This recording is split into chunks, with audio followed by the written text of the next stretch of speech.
putting together. Thank you. I'm Steve Patterson. I have been running hackathons of different kinds for a while. Have gotten into AR and VR, and this very, very enthusiastic crowd here of spatial computing people. Jeff and Kate Donovan and I went to the virtual medicine conference at Cedars-Sinai last March. And what was really, really clear about it is that the evidence-based work being done in support of the use cases in healthcare and medicine is phenomenally professional and very, very promising, which means that the companies that get started at a healthcare and medicine hackathon are more likely to become research projects. They're more likely to become companies. They're more likely to attract grants and investor funding. So that's really key to us, because we want to be impactful, change people's lives, and produce new original work in the XR world. I have the next slide. So it's kind of, if anybody's been, who's been to the Reality Virtually Hackathon in the Media Lab? Okay, cool. So it's the same pipeline. We're going to build a pipeline to attract really cool people through applications. We're going to be very, very high on social diversity. We're going to be very, very high on functional diversity, and bring together a large, really cool crowd, task them with doing original work, and producing open source projects to advance the field. We need lots of organizers, so there's a lot of work ahead. We're probably 9 months out from doing this, but we're meeting pretty regularly. If you'd like to help, outreach is important to create that high functional diversity and high social diversity, but there's a ton of other stuff that needs to be done. So we're organizing with Children's Hospital, Harvard Medical School, Boston University, as well as the tech community here. Next meeting is September 14th, which is a Saturday at 11 a.m. 11 a.m. so that we can include Europe and California. Love to make the people in California get up early on a Saturday. You can just email me if you'd like to be added to the invite list, and we'd love to have you join us and learn more about it. So that's all I've got to say. Hope to see you. Thank you, Steve. Just to amplify what Steve was saying, I am the full-time XR person at Boston Children's Hospital, and we are now negotiating a $30,000 contract with a startup that started at a medical-themed hackathon here in Boston 4 years ago. So this sort of thing has legs. It's for real. Can't tell you any more about that. Upcoming events. Every month we get together at the Brookline Interactive Group. They're on the Brookline stop of the Green Line from 10 in the morning to 6 at night. We eat pizza and make VR all day long. So please come join us. You can sign up for it on the BostonVR website. Next month's meeting will be at Wayfair, thanks to Elma, who works there, and she pulled strings to get us in there. And we'll have a nice talk on using VR for training by Look On Media out of Washington, D.C., and a peek at what they're doing at XR at Wayfair. And let's see. So there will be more announcements later, but without further ado, let me bring our main speaker, Greg. We'll talk to you about building future interfaces. And while he's setting up, go ahead and just, yeah. There we go. While he's setting up, who here is a VR programmer, software engineer type? Excellent. Who here is a VR artist who's in the creative end? Ah, okay. How many do, and you can raise your hand more than once here. How many of you do interaction design for VR? Excellent. Who here is a VR user or consumer? Ah, yeah, pretty much everyone. All right. Let's say, who here is using VR for their day job as a consumer? Like you work in a company that's using VR for something. Yeah, that's a fair bit.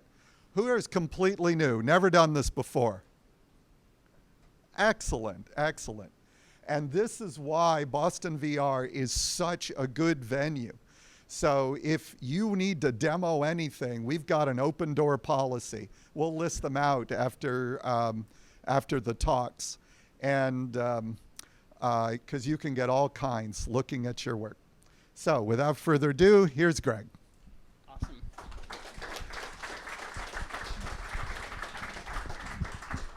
Thank you. I'll hold it. So thank you so much for having me. My name is Greg Reyes. I'm Chief Innovation Officer at Rightpoint. What that means is I think about new technologies and how we can apply those technologies to improving people's lives through the work that we do. When I think about future interfaces, I'm reminded of this quote, which I love. The future is already here. It's just not evenly distributed. And what that means is that when we think about future interfaces, whether it's AR or VR or other future interfaces, we look around the world for examples of the things that we're trying to build, the experiences that we want to have, the emotions that we're trying to create, the user experiences that we get excited by. When I think about future interfaces, I'm inspired by some of the things we see in film. These futuristic interfaces with incredible graphics, things moving around in 3 dimension, these immersive, you just want to grab it, Minority Report, all sorts of experiences. And you see this across a lot of work in the movie industry. And there's so much inspiration that we can take, both for either augmented reality, virtual reality, or ultimately applications that we end up building. Movie experiences, movie applications, they're incredibly interesting, but they're also oftentimes practically really bad. And so when we look at interfaces, we're like, wow, that's so cool. Why can't the interfaces that we have in our software be like those interfaces that we see in movies? And it's because the things that are in movies are oftentimes designed to capture your eye and stimulate your brain, but if you dissect them, they would actually be very difficult to use. And so what are some of those things? What are some of the pros and cons? So the first, that things on screen are moving, and moving things are distracting. They're exciting to the eye, but they're also difficult because they're distracting. And so you have to kind of balance the notions of, is it moving to capture your attention, or is it moving to distract you? The second one is it's not clear what you can touch and grab and move. And so on a lot of these interfaces you'll see in the movies, everything is really exciting, and the actor or the person in the movie will just grab a random object out of 3D and throw it onto the other screen. Well, that's nice if you know what you're doing, but in the practical user experience, you don't know what you can grab. You don't know what you can interact with. You don't know what is touchable, movable, draggable. And so that presents a user experience challenge and problem. The third is there's a lot of information density. There's lots of stuff blinking on screen and moving, and all of it is information. And that's great because there's a lot of information density, but it's also the drawback as well. When you have a lot of information density, it's more difficult to find the information that you actually need. And lastly, everything looks awesome in 3D, but interacting with things in 3D is actually somewhat difficult. And we find that two-dimensional interactions, especially if you're using a 2D touch surface, is easier than interacting with something in 3D, unless you have a 3D touch surface. So this is a quick example of a futuristic interface that we developed for, I'll call it a drone. It's not exactly a drone, but there's a separate YouTube talk on our YouTube channel for Rightpoint that you can check out if you're interested in learning more about how we built this. But it's using elements of animation to attract the eye, but we tried to make it and design it in such a way that it's still very usable because the interaction is still very much 2D. And so we're constantly looking at futuristic interfaces and how we can utilize them, how we can make use of them. Augmented reality is one of those areas that we're particularly excited about. You guys are all interested in AR, so I'm not going to give you the basics, but the main thing for us is that there's a huge number of addressable devices, approximately 850 million, maybe closer to 1 billion of addressable devices that are out there that are accessible on these pocket devices. And because of that, we're seeing lots of interesting applications for product visualization, things like furniture, measuring of either parts or information or room size measurements, statistics at sporting events, so putting stats or information about what's going on, makeup and glasses, things like 1-800-Contacts or Snapchat filters or L'Oreal and Estee Lauder exploring makeup applications. Wayfinding and in-store navigation is another example, and most obviously gaming. Just two quick examples. On the left is a quick example of kind of that facial recognition. This is using a lot of the technology in ARKit. And so you can see the AR is kind of pinned to Zev's head. And then we actually have an example with my avatar where he raises the eyebrows up and down and blinks and it kind of tracks him. The other example is something we're seeing a lot in retail. And this example of putting a 3D object on either a table or a floor to visualize it, in this case a shoe, and then you can have a virtual try-on session where you kind of walk up to the shoe, put your foot in, and kind of get a sense of what that shoe might look like with your foot. Not a perfect example, but you can kind of see two of those 6 examples that I listed out. Here's another one where it's a visual simulation of a hospital, and you can actually drop a hospital onto your kitchen table and walk around and say, hey, you need to walk from this department over to this department, and that's how you get there. So lots of different examples of AR. When I say the future is already here, it's not evenly distributed, I really think about augmented reality and how quickly this technology is growing in terms of adoption. There's a adoption curve of new technology, which I love. And so it took 73 years for the telephone to kind of reach this ubiquitous state where, it's readily available and accessible. Smartphone is going to be in that same space in about 8 years. Think about augmented reality and how quickly augmented reality technology will effectively be ubiquitous. The technology was readily introduced by both Apple and Google with ARKit and ARCore maybe 1.5 years, 2 years ago, thereabouts. And so the rate of adoption for augmented reality in terms of where we will be 5 years, 6 years, 7 years into the space of AR is really exciting. I mentioned some of the applications of AR. We're putting 3D things on things. I think the quintessential example of this is retailers putting chairs where they don't belong.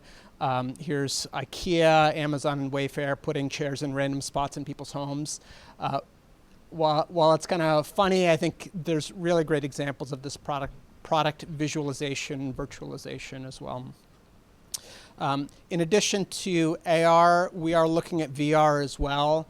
VR has, as you know, a smaller addressable market in terms of space, about 25 million devices, give or take.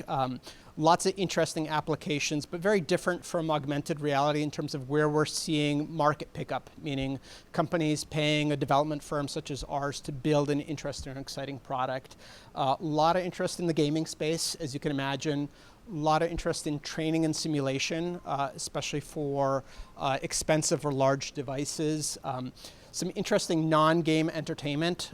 So simulation is an example of that, but we're also seeing lots of use in video and movies. So things like watching Netflix with VR is not necessarily an expected experience, but something that we're seeing a lot of adoption of. And then I'm particularly interested in some of the applications around medicine and health. And so lots of interesting use cases, including one you just heard about in the healthcare space.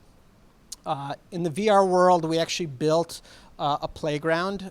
Because VR isn't widely adopted, we wanted to see what the technology is capable of and how hard it is to build different experiences. So we built this little virtual playground where you could have a bow and arrow and you could shoot the bow and arrow. And we wanted to see, well, what's it like to interact with your hands? What's it like to pick up a tool? How hard is it both from a user experience perspective, and then how hard is it from an engineering development perspective? That way, when we're having conversations with companies about different simulations that they want to build, we have a better sense of what that looks like.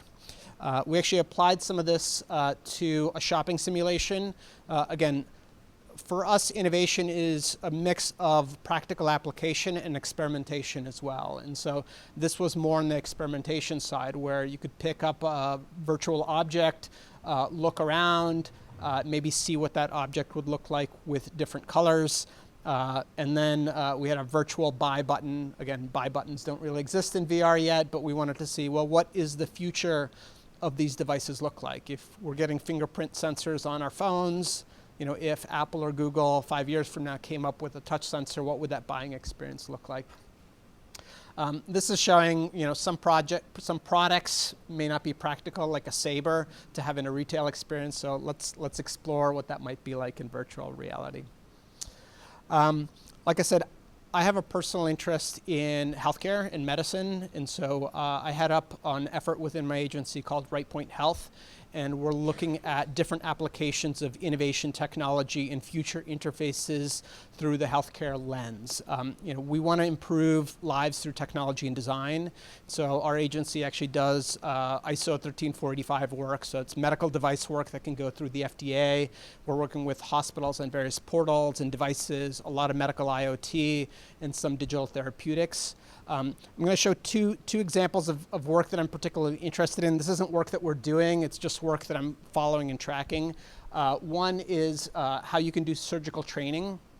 And so prior to someone going into surgery, surgeons are now able to use MRI and medical imaging technology to visualize and virtualize what that surgery will look like. This both alleviates anxiety for patients and it helps doctors train for procedures better. Just a really exciting application of how virtual reality can be used to really impact people's lives in a meaningful way.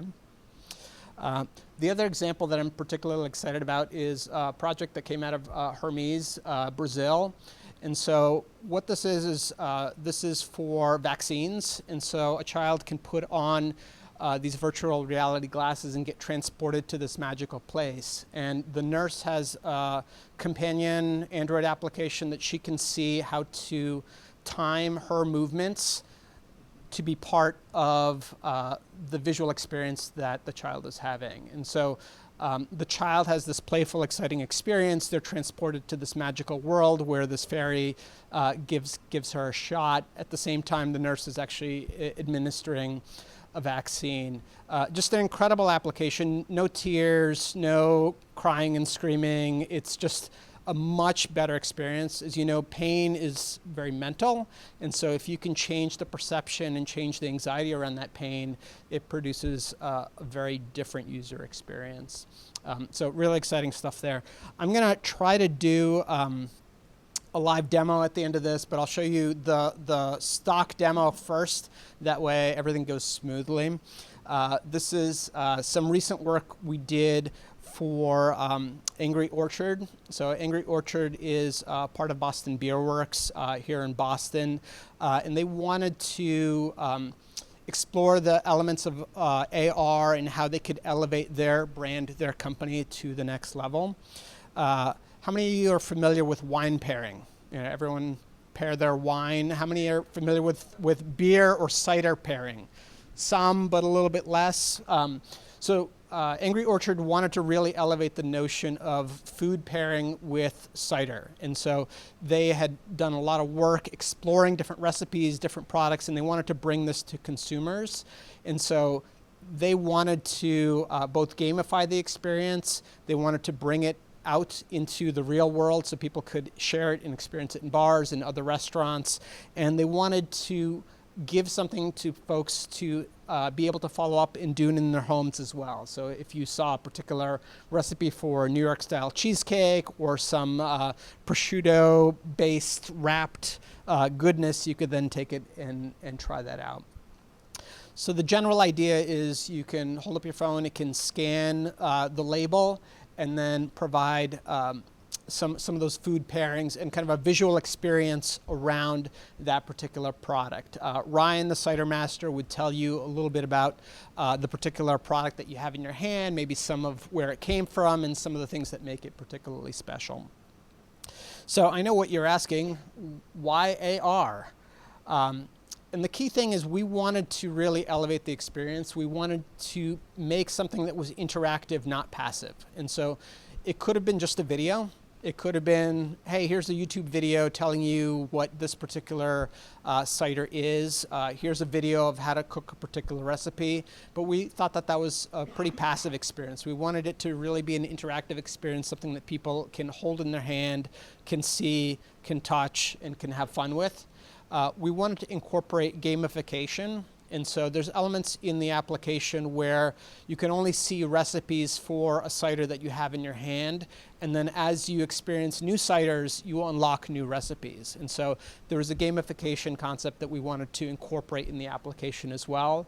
And then lastly is social sharing. And so we talk about social media, but that's not what we were talking about. We wanted social sharing in real life. We wanted people in the real world to be showing the bottle to their friends and saying, hey, check this out, this is kind of cool. So let me show you a little bit how it works. First, we have a bottle. We take a scan of the bottle, and so we're using ARKit's technology to identify a tracking image. Once we do that, we can overlay a piece of video content on that and then allow you to swipe through various different recipes that are available. You know, once you find a recipe you like, you can actually go in and view that recipe in further detail. And then the kind of Easter egg is that if you back out of the view and kind of take your phone outside of the view of the beer bottle, you're actually transported to the orchard, and you can see the full orchard experience, and you're transported and you're relaxed and having fun with Ryan at the orchard. Don't you feel relaxed already? Isn't that great? So hopefully you're like, ooh, that's kind of interesting. Download the app, it's free, so you can check it out. You can experience some of the really interesting food pairings that are in the application. There's some really good ones. A lot of them are very pork flavored because Ryan loves pork, and there's some really good combinations, but there's really something in there for everybody, and so you can check it out. Under the covers, there's a lot of interesting things in terms of how the scanning works, and so for some of the developers out there, this is a little bit under the covers. What we're doing is we are getting a tracking image from the bottle. And we're specifically taking a very small section of the bottle because we want to have this technology be fast on the phone, and we want it to be universal. So Angry Orchard has a number of different bottles and cans, and we wanted it to be universal in terms of it being able to very quickly detect those images. So now we know we have a bottle, but we're not quite sure which bottle we have. And so there's a bunch of different variations of what that looks like. And so what we end up doing is we're using elements of machine learning to actually help us solve this problem. And so because the bottles have some distinguishing characteristics, like, you know, there's certainly parts of the bottle that are unique, we can use those. But because these bottles are used in, or they end up being in locations with very different lighting conditions, oftentimes bars or different things, you can't reliably use color. because sometimes blue will look like a different shade, and you want it to be super fast, so you don't want to necessarily rely on something like character recognition. So we have over 1,200 images that we captured of these bottles in different lighting conditions, and we're using Core ML on the phone to use machine learning to train the phone how to detect different images and detect the different bottles. And so we're first using AR Core to detect the specific bottle that allows us to tie into a particular bottle, and then we're feeding that into the machine learning algorithm to then give us back the exact flavor that you're holding in your hand. So just a real fun example, fun application of AR and VR and AI. This in particular is an example of what we think about in terms of future interfaces. There isn't anything, as you can imagine, Minority Report-ish about this. We tried to make the application very approachable, very easy. The 3D is visualized, so you have that 3D visualization, but we're using 2D interactions to make it really easy and approachable for folks to interact with. We're building in real life social interactions, so we're encouraging and using some of the benefits of AR to let people play and let people have fun with their products and experience. And lastly, the content is the experience. Like, none of this works really well unless you have great content. And so both the video content that we have from the Cider Master and the recipes combined with the technology give us something that we think is really exciting.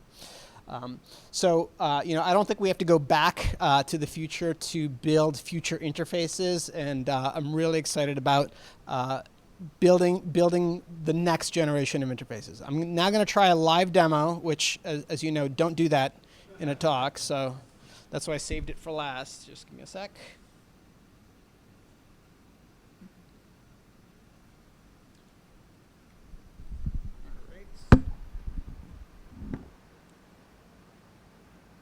All right, can someone pass me that beer from back there? Thank you. All right, let me move this to a screen where you can see it.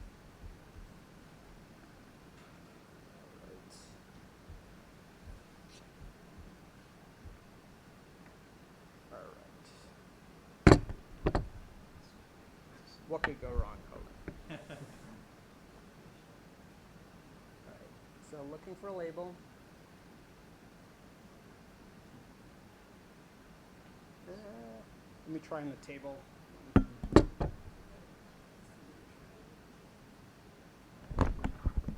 is why you don't do live demos. There we go. So you can kind of, it's better if it's on a table as opposed to moving around, but you can see the different recipes.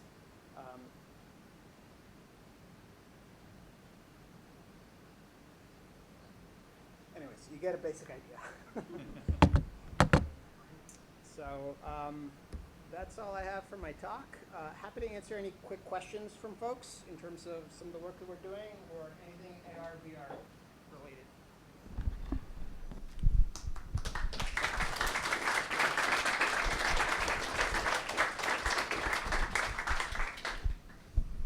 Question in the back? Yes. So you showed a lot of like really cool examples of visual AR. I was wondering if you dabble or like what you think of audio AR, for example,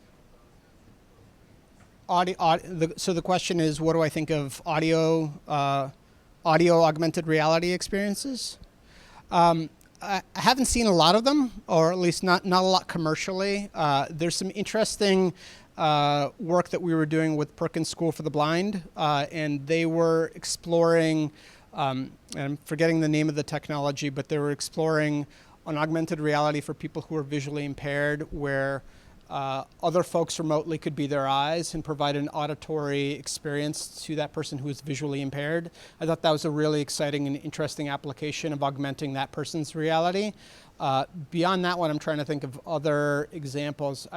I can't think of an audio augmented reality experience that we've worked on other than some of the work that we've done in the accessibility space. But it is an interesting space. There was a company that came out of the Reality Virtually Hackathon, AR Round. Actually, they're an open source project. And what they do is they pin sound in, with lat long data because it's more accurate than using the lat long, Yep. the actual lat long on your phone for guidance so that visually impaired people can know exactly where they are. Yeah, I think both audio and especially wayfinding. I didn't talk too much about wayfinding, augmented reality, but there's a lot of interesting work being done in wayfinding, especially. Since you were sort of interested in hospital and kid situations, at the hackathon of 2016, I saw a group there that did a really great kindergarten-like experience where your parents could come and play with you at lunchtime, even though you were in different physical environments. It occurred to me that'd be great for kids in the hospital. If their parents can't be there sometimes, but you can come and play with the kids in a virtual playground together. Yeah, there's a lot of telepresence work that's being done, both in VR and AR. Obviously, Facebook is spending a ton of time on telepresence and virtual presence explorations, and so there's some, I'd say, user experience challenges with that, in that it's hard to get things to line up. Even in the simple example that I was showing, it was hard to get things to line up. So the technology is getting better, but if it requires things to stand still, it's not quite there yet, but it'll get there. I saw another hand up in the back, I think. Yes, over there. Talking about the rolling out the slides with the fascinating presentation, rolling out the different flavors and capturing the customer experience. Could you explain a little bit more about that and how did they know what the feedback was? I'm not sure I fully understood the question. I'm sorry. Rolling out which experience? You wanted to have the customers interact with the product. Yeah, I mean, it's important. We wanted people to not just experience the content, but to show the content to their friends. And so we were thinking, okay, where is this particular product going to be experienced most often? And we were like, it's either going to be experienced in the home in social situations or at a bar in social situations. And so we wanted to have something that you'd be like, hey, check this out, and literally hand the phone to someone and say, try this. And so thinking through how to create experiences that were personally in situ shareable was one of the considerations. I can't comment on that for them, but they're very happy with the product and they continue to promote it. Did people end up sharing it with friends around them? How did you collect information about people's behavior with the app? Yeah, the question was, how do we know that social interactions were working? We did a lot of demos and explorations with folks, and so again, that's kind of usability. Like, what are people doing when they actually experience the product? We don't have analytics on that per se, but when we're kind of demoing the product, people want to come up and try it, and I'll have a bottle of beer here available after the talk. If anyone wants to download the app or borrow my phone, you can give it a shot.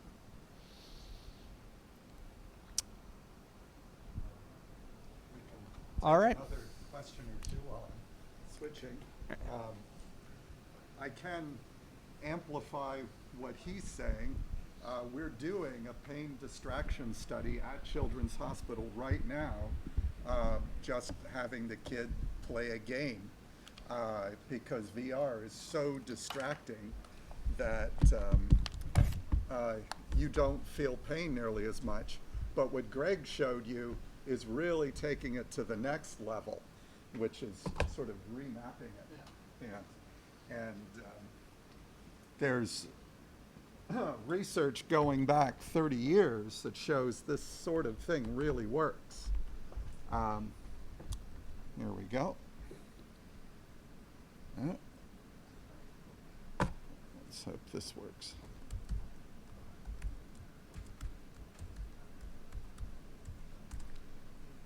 All right. All right. Oh, please, a round of applause for Greg. There we go. There, that bought me a second. Here we go. We'll just let this warm up. Also at Children's Hospital, we do 3D printing for surgical planning. And we're just beginning to dip our toe into, oh dear. Oh yeah, we're just getting into VR for, AR for surgical planning.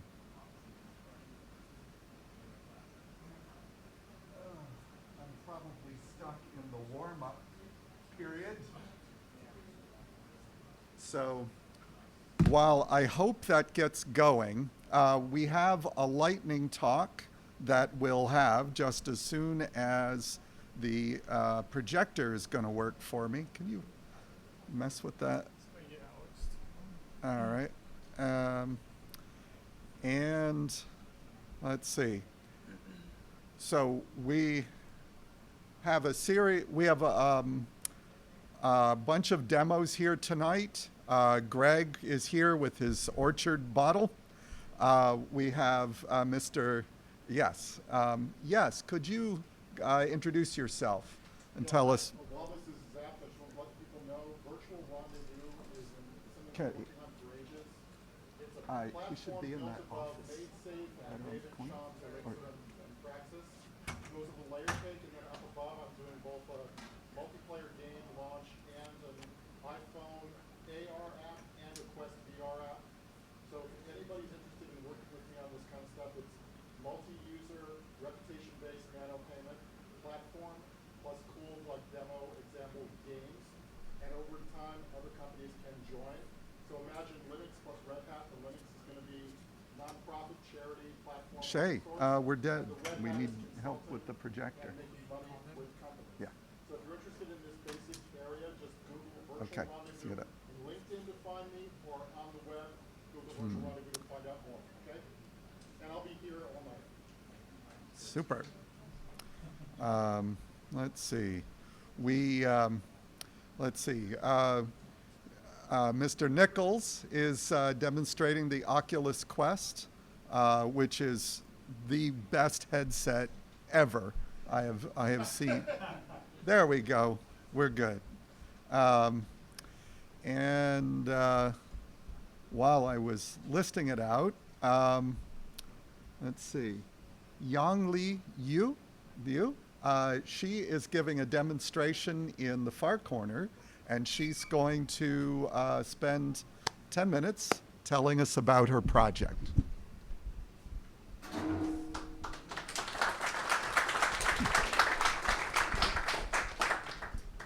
Okay.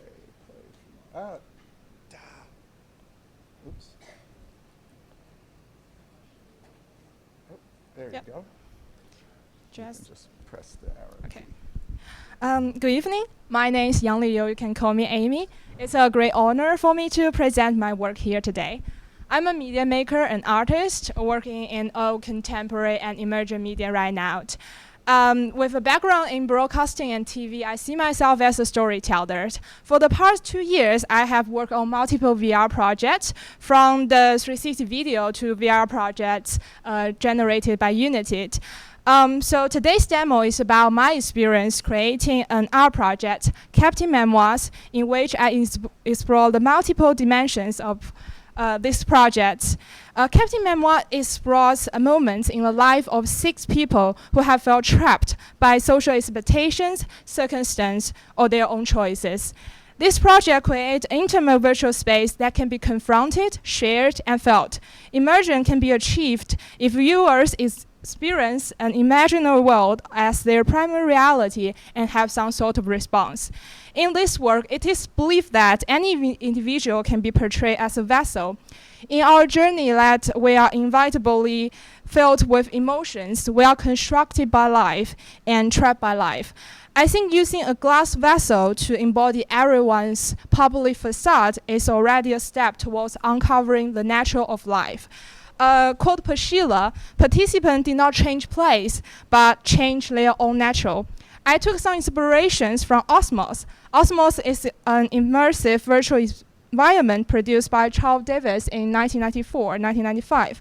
Osmos was designed to explore the potential of immersive virtual space to allow participants to share their habitual ways of looking at and behaving in the world.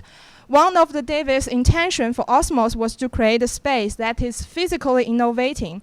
Based on my experience, I believe current VR project can be divided into 4 big categories: VR games, VR experience, 3D video, and VR applications. The reason why I did not list the VR film because there's really it's hard to explain the concept behind the VR film right now.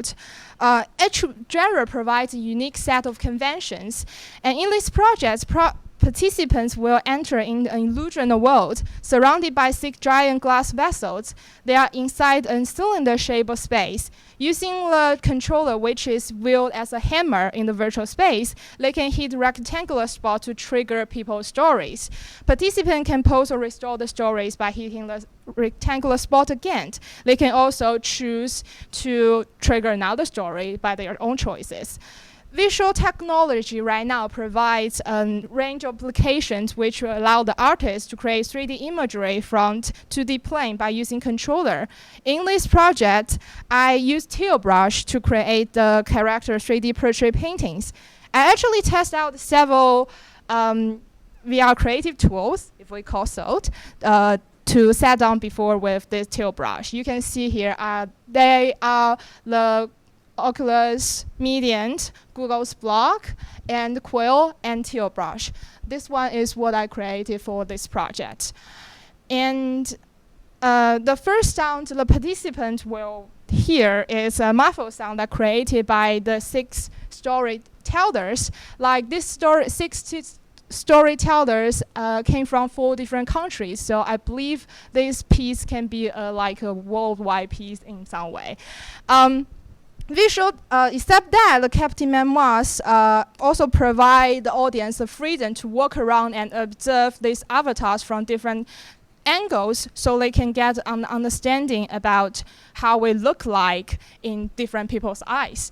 Also, every story in Captain Memoir has its own narrative structure as it's told by different storyteller. So as the primary author, I made decision about the hierarchy of the overall VR experience. I selected these 6 stories from a lot of interviewees based on the content of the stories. These 6 stories came from England, United States, China, and Korea. So the participants actually engage with the words through their own choice, and they get to decide it which avatars they will go along with.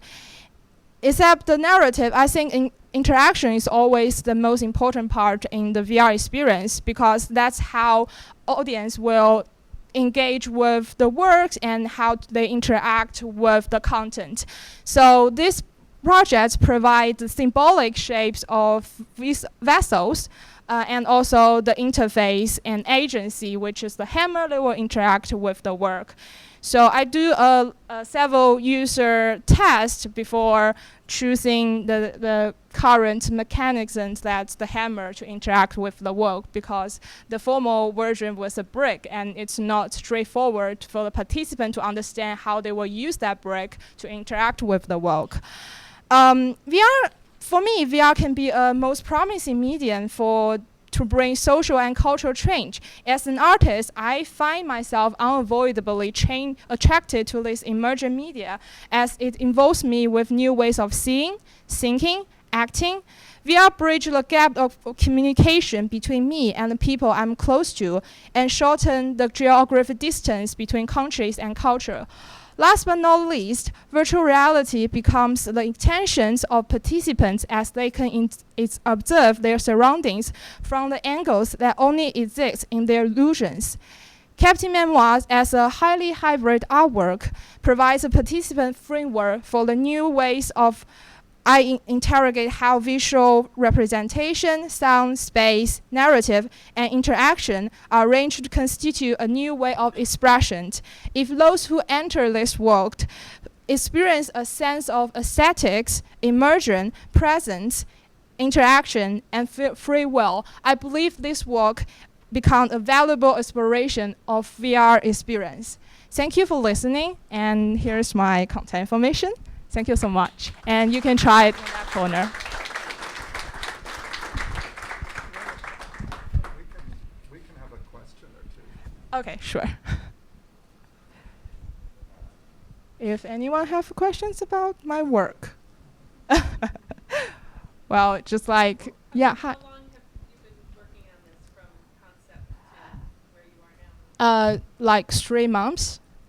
So this work has been shown in the gallery or in my studio. So a lot of people came in and check it out. So I feel like because this is the only VR piece in that show, so I think people will ask me about why you decided to tell the stories in these new mediums rather than like paintings or sculpture like they see in the gallery. I said because like I feel like the future just lie in this media because the narrative structure will be like out of our imagination in the VR. For example, if you are enter in the virtual environment and actually in the maze, and every directions have a story like wait there for you to discover how like amazing that will be. Yeah. I just had some input. I saw a really interesting talk a long time ago at SIGGRAPH. Mm-hmm. A woman who thought that X, Y, Z and Cartesian coordinates were kind of male, and that affine transformations, letting you move through space and color, might trigger feelings in different ways. And I just want to mention, if you haven't experimented with that, just ignore the 3 dimensions and try to define your own dimensional relationships. Mm-hmm. She did a lot of work on this, and it was in the early, I think it was Lauren Carpenter and whatever his partner was, I don't remember her name. But she had a wonderful company with some name like Toybox. Mm-hmm. Did a lot of really out-of-the-box stuff way back when this stuff cost millions of dollars. Mm-hmm. And that was the most bizarre thing I'd ever heard, but very interesting. Yeah. Maybe men and women looked at space differently. Yeah. Actually, in the art realm, like I see more and more female artists working in VR right now. There must be a reason behind that, like the way we like experience the world may be totally different than the male. So I think it's an interesting point to look at. Thank you. Any other questions? Yeah. Thank you so much. Oh, thank you, Leo. Thank you.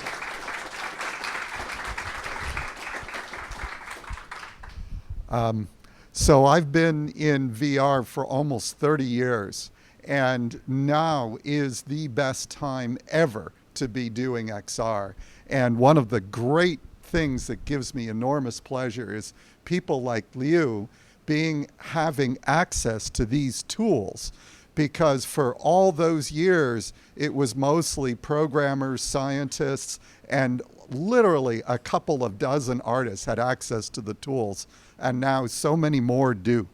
And people like Yang Li are going to be coming up with the new interfaces, the new ways of interacting with VR. So her demo is in the corner over there, over there. And also Stuart Trafford will be showing the Magic Leap over in this corner. And yes, so Greg can show you his AR. We talked about that. Apropos, women in the next realities. Would you like to say just a word? Hi, everyone. I'm Kathy Trigolo. I'm one of the organizers of Women in the Next Realities, which is an auxiliary group to BostonVR. We have meetups in person. We're also starting to do some in VR meetups regularly this year. And it's a very interdisciplinary group of folks. We have artists, musicians, students, product management folks, developers, pretty much anyone who's been interested in these technologies and might just be looking for a way to get involved and explore. But we also do demo nights that are women-led demos. So thrilled to have this project tonight. This is wonderful, and to give people more opportunities to demo. So everyone is welcome, but our goal is to increase the number of women and those who don't identify as male in these fields. So thank you. Our next NVR meetup is actually going to be on September 11th, which is Wednesday night. Oh, good. Thank you, Kathy.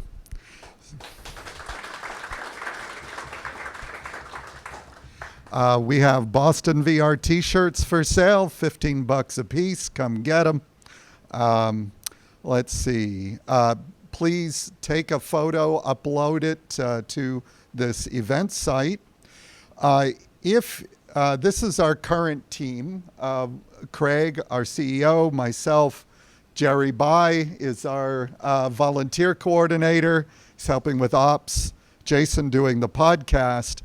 And we really do need help. We're doing good. We're booked through November, but we can't sustain this without some more people. So we're looking for a person who wants to do our marketing and fundraising. We could use a videographer to do the filming, so Jerry doesn't have to do it. Someone to help us with operations, keeping everything running. We could use a webmaster. And of course, we could always use more demos. And for these 4 positions here, we're a nonprofit. We're totally volunteers. So we can't pay you anything, but we can give you a resume item. Quite seriously, I know how to play that game very well, right? I've supervised many student projects and so forth. So if you know someone who might be interested in doing this, please let us know. And Except for the videographer and the yeah, editor, can the others be remote? they could, absolutely, yeah. Yeah, we are marketing webmaster, that people could be anywhere. Good point. Let's see, your feedback is great. Thanks to the CIC once again. And now everybody, we're going to demo like hell for the next hour and a half, and then we're going to go drinking. So thank you for coming out. For